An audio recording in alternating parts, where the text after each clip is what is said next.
اور دوسری بات کیا ہے؟ فرمایا یأمرون بالمعروف وینہون عن المنکر، آپس میں ایک دوسرے کو نیکیوں کی تلقین کرتے ہیں، بھلائیوں کا حکم دیتے ہیں، اچھائیوں کا حکم دیتے ہیں، برائیوں سے روکتے ہیں۔ معروف یہ لفظ بار بار گزر چکا ہے اور آج بھی آ رہا ہے، آگے بھی آئے گا۔ معروف کے معنی کہتے ہیں جس کو عرف قبول کر لے، عرف قبول کر لے یعنی انسان کے اچھے مزاج جس کو ایکسپٹ کریں، قبول کریں، اچھے انسان جس کو قبول کرتے ہو، مطمئن ہوتے ہو۔ اچھا انسان دنیا کے کسی کونے میں ہوگا، اس سے آپ پوچھے شراب نوشی کیسی ہو، کہے گا نہیں اچھی چیز نہیں، بری چیز ہے، گندی چیز ہے۔ اس کے پاس اصطلاح نہیں ہے حرام ہونے کی، لیکن کہے گا ضرور بری چیز ہے، ناپسندیدہ چیز ہے۔ اچھا انسان دنیا کے کسی بھی کونے میں بسا ہوا، اس سے آپ کہیے کہ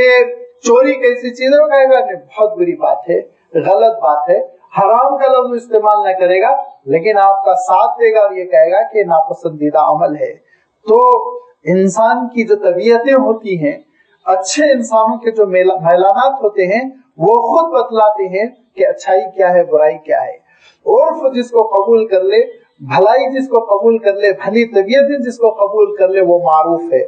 اور بھلی طبیعتیں جس کو اجنبی جانے، جسے نفرت کرے، جس کو برا سمجھے، وہ منکر ہے۔ جس پر انسان نکیر کرتا ہو، اپنے بچوں کو ڈانٹتا ہو، اپنے قریبی لوگوں کو ڈانٹتا ہے، چھی چھی چھی تم یہ کیا کام کر رہے ہو، تو اس کے معنی ہے کہ یہ منکر ہے۔ لہذا اللہ تعالیٰ ارشاد فرماتا ہے، دیکھو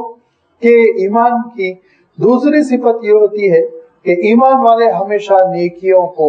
پھیلانے کی کوشش کرتے ہیں، سوسائٹی کو نیک بنانے کی کوشش کرتے ہیں، گناہوں سے روکنے کی کوشش کرتے ہیں۔ حضور اکرم صلی اللہ علیہ وسلم ارشاد فرماتے ہیں کہ اس کا آخری درجہ یہ ہوتا ہے کہ پہلے تو یہ کہ جسم سے روکنے کی کوشش کرو، اختیارات کو استعمال کرو، اگر نہیں کر سکتے ہو تو کم سے کم زبان سے تو یہ فریضہ ادا کرو، اور اگر زبان سے نہیں کر سکتے تو پھر آخری درجہ یہ ہے ایمان کا کہ دل میں برا سمجھو۔ دل میں برا سمجھو یعنی کسی جگہ شراب پی جا رہی ہے، وہاں انسان بیٹھا رہے، میرا دل تو برا سمجھ رہا ہے، ہرگز نہیں۔ دل سے برا سمجھنے کے معنی جس چیز کو دل برا سمجھتا ہے وہاں دل نہیں لگتا، انسان اٹھ کے آ جاتا ہے۔ اس کے معنی یہ کہ آخری درجہ یہ ہے کہ اس برائی پر دل آمادہ نہ ہو، اس مجلس کو ہم چھوڑ کر نکل جائیں۔ یہ ہے اللہ تعالیٰ ارشاد فرماتا ہے کہ دیکھو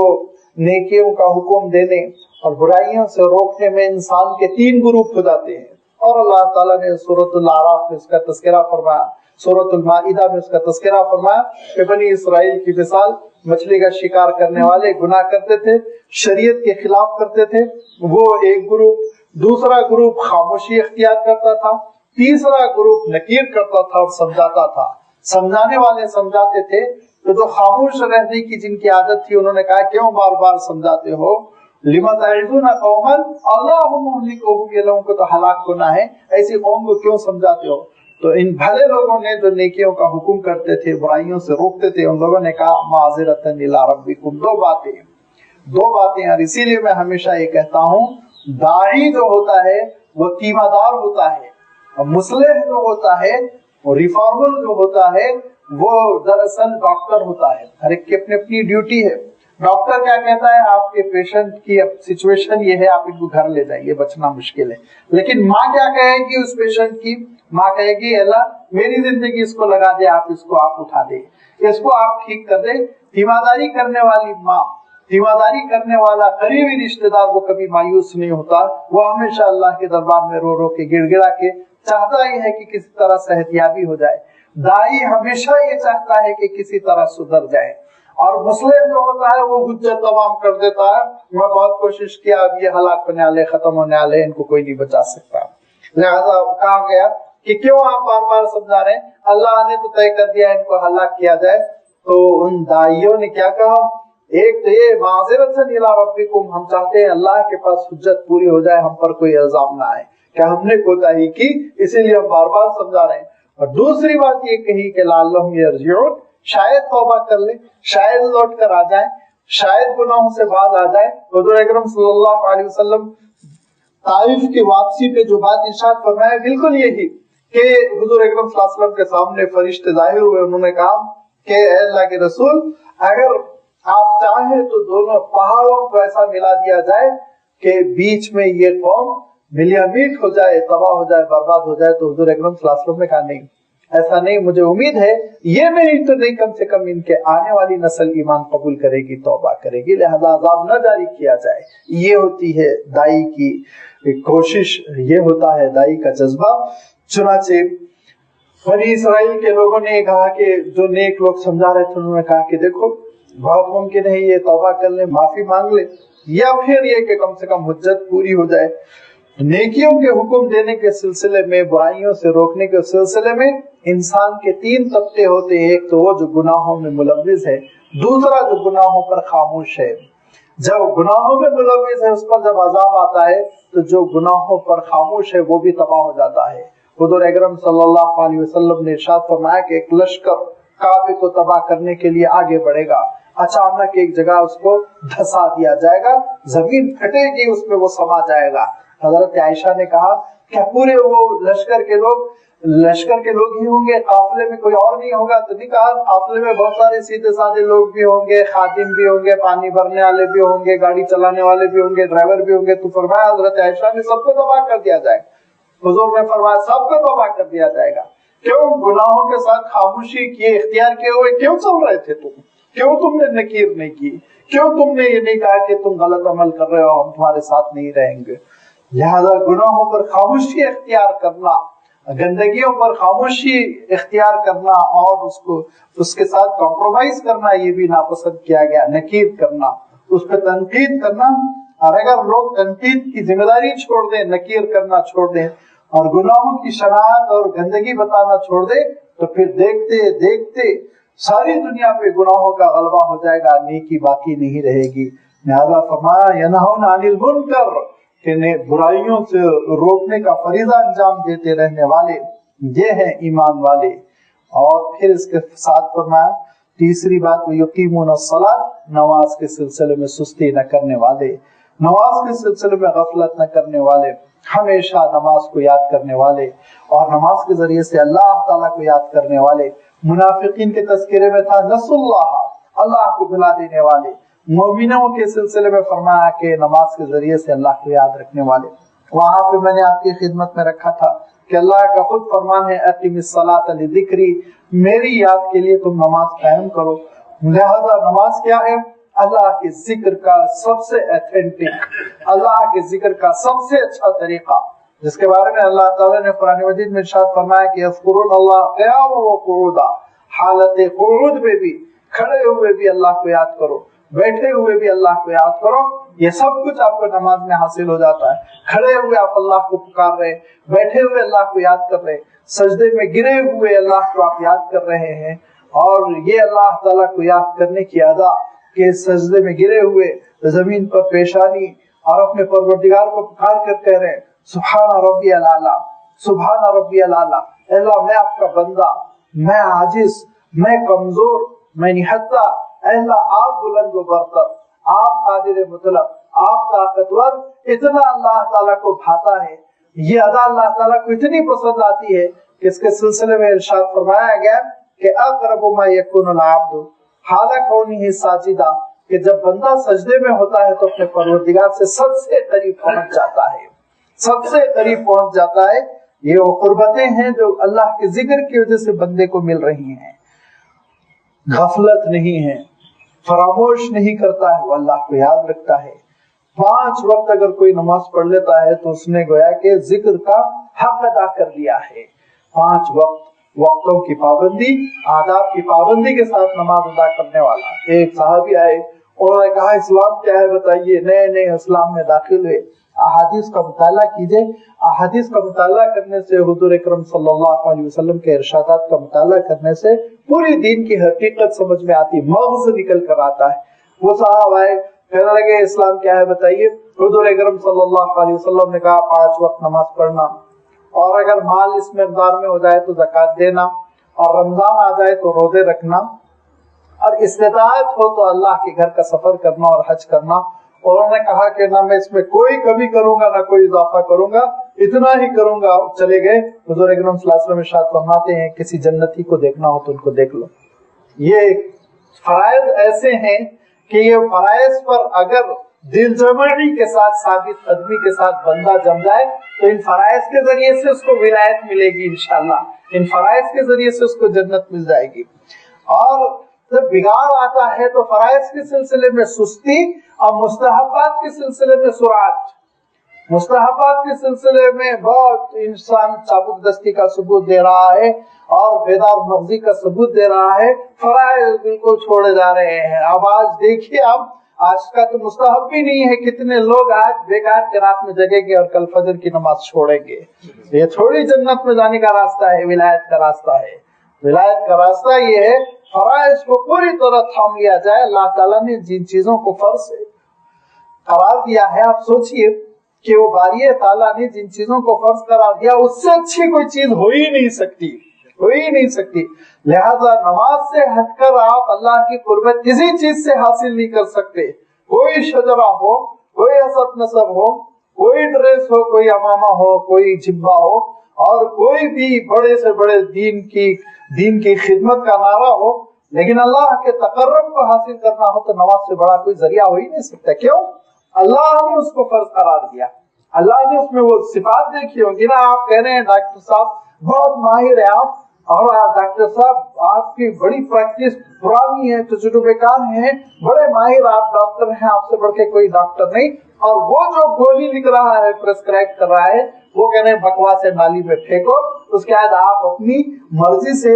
جعلی دوائیں کرانا اسٹور سے لے کے آ کے کھا رہے ہیں، اس کے بعد شفا ہوگی۔ یہ کیا ہے؟ نفاق ہے نا،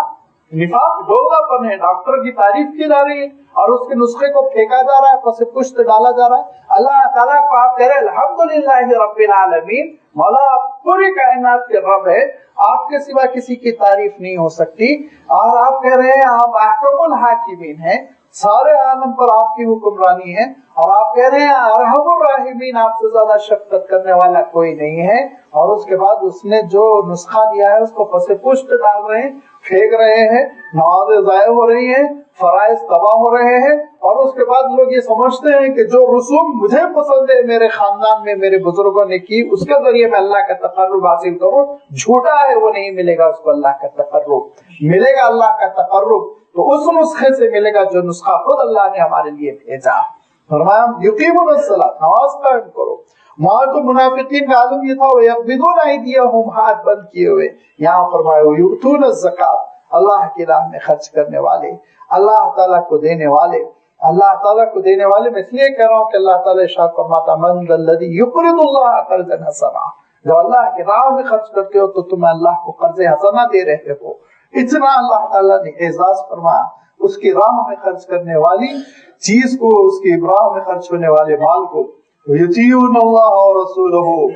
اور فائنل بات یہ ہے کہ بس اطاعت تو ان کی اللہ اور رسول کے ساتھ ہے، وہ اللہ کی اطاعت کرنے والے اور اس کے رسول کی اطاعت کرنے والے۔ جب یہ صفات ہے تو اولئک سیرحمہم اللہ، اللہ تعالیٰ ان کے ساتھ رحم و کرم کا معاملہ فرمائے گا، چھوٹی موٹی لغزشوں کو چھوڑ دے گا، چھوٹی موٹی غلطیوں کو معاف فرما دے گا، چھوٹی موٹی کوتاہیوں کو نظر انداز کر دے گا۔ ان اللہ عزیز حکیم، اللہ تعالیٰ بہت غلبے والا ہے۔ لیکن اس کے ساتھ ساتھ یاد رکھو اللہ تعالیٰ بڑی حکمتوں والا ہے، لہذا اس کی حکمت اور اس کا غلبہ اس بات کا اعلان کرتا ہے کہ وعد اللہ المؤمنین والمؤمنات جنات تجری من تحتها الانہار، وعدہ کرتا ہے اللہ تعالیٰ نے وعدہ کر رکھا ہے مومن مردوں سے، مومن عورتوں سے، جنات تجری من تحتها الانہار، کہ ان کے لیے وہ باغات ہوں گے جس میں سے نہریں بہ رہی ہوں گی۔ وہاں تو فرمایا تھا نار جہنم، ان کے لیے جہنم کی آگ ہے، یہاں فرمایا کہ جنت کی نعمتیں ہیں ایسے مومن مردوں اور عورتوں کے لیے، خالدین فیہا، ہمیشہ اس میں رہیں گے، وہاں سے نکلنے کا کوئی خطرہ نہیں ہوگا، لازوال نعمتیں ہوں گی۔ ومساکن طیبۃ فی جنات عدن، اور وہ باغات جو ٹھکانے ہیں رہنے کے اس میں ان کے لیے بہترین آشیانے ہوں گے، رہنے کے اچھے مقامات ہوں گے۔ مساکن طیبۃ، اچھی رہنے کی ان کے اقامت گاہیں ہوں گی۔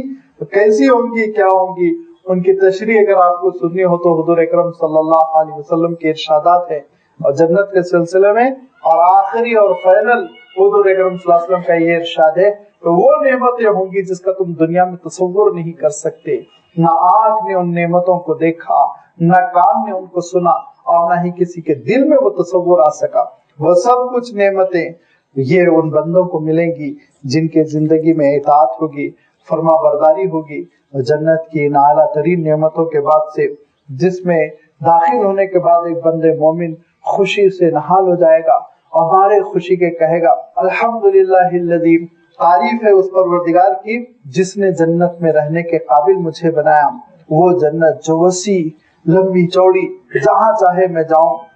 اور اس کے بعد سے وہ خوشی کے ساتھ اللہ کا ذکر، اس کی عبادت کرے گا کہ اللہ تعالیٰ کی جانب سے اعلان ہوگا کہ بندو ایک چیز اور ہے جو میں تم کو دینا چاہتا ہوں، اے میرے بندو میں تم کو ایک چیز اور دینا چاہتا ہوں۔ تو بندہ کہے گا کہ اللہ یہ جنت کی نعمتیں آپ نے عنایت فرمائی، یہ وسیع تر باغات، یہ عالیشان محل، یہ خوشیاں، یہ ہمیشہ کے ٹھکانے، یہ احباب کی صحبتیں، اور ماں باپ بھی ساتھ ہیں، بال بچے بھی ساتھ ہیں، اللہ سب کچھ تو آپ نے دے رکھا ہے، اب کیا رہ گیا؟ تو اللہ تعالیٰ کی جانب سے اعلان ہوگا وَرِضْوَانٌ مِّنَ اللَّهِ اکبر۔ دیکھو اللہ کی خوشنودی سے بڑھ کے کوئی اور چیز نہیں ہے، اللہ کی خوشنودی سب سے بڑی چیز ہے۔ آج ہم اعلان کر رہے ہیں کہ تمہارے ساتھ اللہ تعالیٰ کی خوشنودی رہے گی، اب کبھی اللہ تعالیٰ تم سے ناراض نہیں ہوگا، کبھی اس کی پھٹکار نہیں ہوگی، کبھی لعنت نہیں ہوگی، کبھی اس کی ناراضگی نہیں ہوگی، ہمیشہ کے لیے وہ تم سے خوش ہو گیا ہے، مطمئن ہو کر تم زندگی بسر کرو۔ جب کسی کو یہ شیورٹی مل جائے کہ اب اس کا حبیب، اب اس کا چاہنے والا کبھی ناراض نہیں ہوگا، تو اس کے دل سے پوچھیے اس کا دل کتنا مطمئن ہوگا۔ یہی نہیں حضور اکرم صلی اللہ علیہ وسلم ارشاد فرماتے ہیں، اس کے بعد پھر اللہ تعالیٰ کا اعلان یہ ہوگا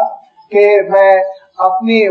ایک نعمت اور ہے جو تم پر پوری کر دوں، للذین احسنوا الحسنی وزیادۃ، فرمائے گا کہ دیکھو نیک کام کیے، ہم نے تمہارا نیک انجام کر دیا، زیادۃ، اب تو ارحم الراحمین کی باری ہے کہ وہ لازمی بات ہے اپنی جانب سے کچھ تمہارا اعزاز کرنا چاہے گا۔ تو پھر بندہ کہے گا مولا اور کیا اعزاز باقی رہ گیا؟ اللہ تعالیٰ کا ارشاد ہوگا ذرا اوپر نگاہیں اٹھاؤ۔ بندے اوپر نگاہیں اٹھائیں گے، ایک نور ہوگا، اس کی تجلی سے ان کے دل سیراب ہو جائیں گے، یہ باری تعالیٰ کا نور ہوگا، اور فرمان ہوگا کہ زندگی میں بغیر دیکھے اس کے دربار میں سجدے کرتے تھے، اس کو دیکھے بغیر اس کے آگے ہاتھ پھیلاتے تھے، اس کو دیکھے بغیر اس سے محبت کرتے تھے، اور ایمان بالغیب سے متصف تھے، اس کو دیکھے بغیر تم اس سے لو لگاتے تھے، اور اس کی خوشی کے لیے تڑپتے تھے، مرتے تھے، اس کی خوشی کے لیے دوڑتے تھے، اٹھتے تھے، بیٹھتے تھے، اب اس کو ایک بار دیکھ لو۔ تو فرمایا حضور اکرم صلی اللہ علیہ وسلم نے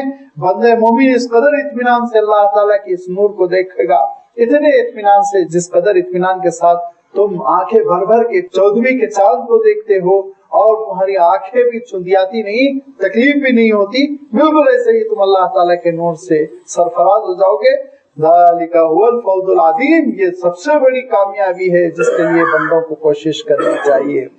جس کے لیے ایمان کی وہ صفات پیدا کرنی چاہیے جن صفات کا اللہ تعالیٰ نے یہاں پہ تذکرہ فرمایا